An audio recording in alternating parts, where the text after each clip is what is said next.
Alright, so here's our last lesson in chapter 2, and we're going to be talking about different types of solutions that you can get when you're solving equations. We've been working with, we just go directly in. So I'm going to come back out here. There are 3 types of solutions. We have our one solution, which is what everything up to now has been. And we have no solution, and yes, I want you to write it out and not just a circle with a line through it, because as you know, I use that to signify 0, and there is a difference between it equaling 0 and there being no solution. So one solution, no solution, and infinite solutions.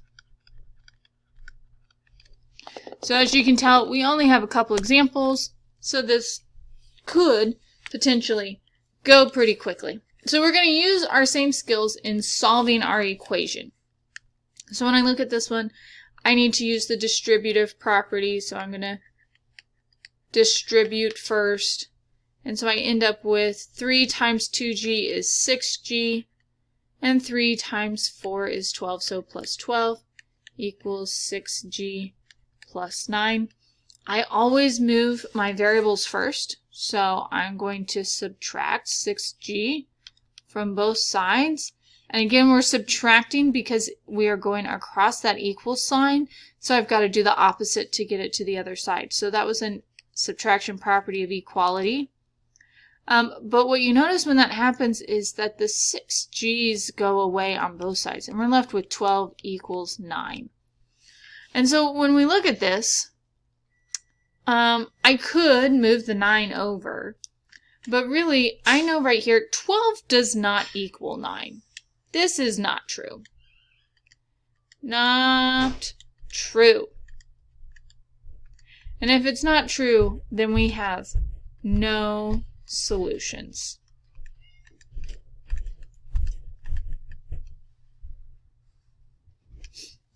So again, go about solving it like we've been solving it before.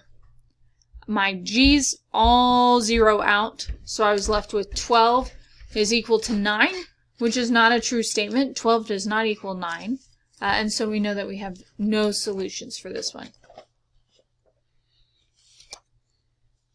On example 2, I'm looking, I can see that I have like terms in the 9 and the negative 2, so I'm going to do 9 minus 2. So we keep the 4p. So that's a combined like terms is what we're doing. So the 4p stays, and 9 minus 2 is 7. So we have plus 7 equals. And then when I look at the other side, I have p and 3p. So 1p plus 3p is 4p plus 7. Now from here, I'm going to subtract 4p from both sides. And so that's a subtraction property of equality.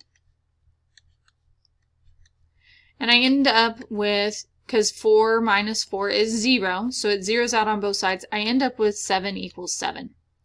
And so because 7 equals 7, this is true. And because it's true, that means we have infinite solutions.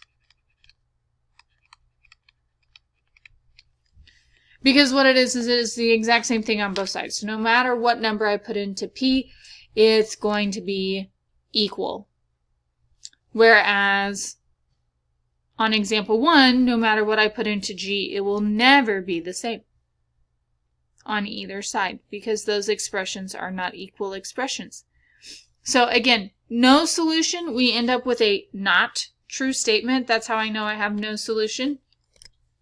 Infinite solutions, we end up with a true statement. And just a reminder, our one solution, our one solution here, we'll pull this back up, is when we have that variable equals a number. That's when we get one solution. So our x's, our a's, everything that we were solving before this section had an answer. X equaled 5. Y equaled -2. Those were all one solutions. But no solution, we have a not true statement. A number does not equal the other number. And infinite solutions, we have a true statement. So that is all I have for you. Until next time.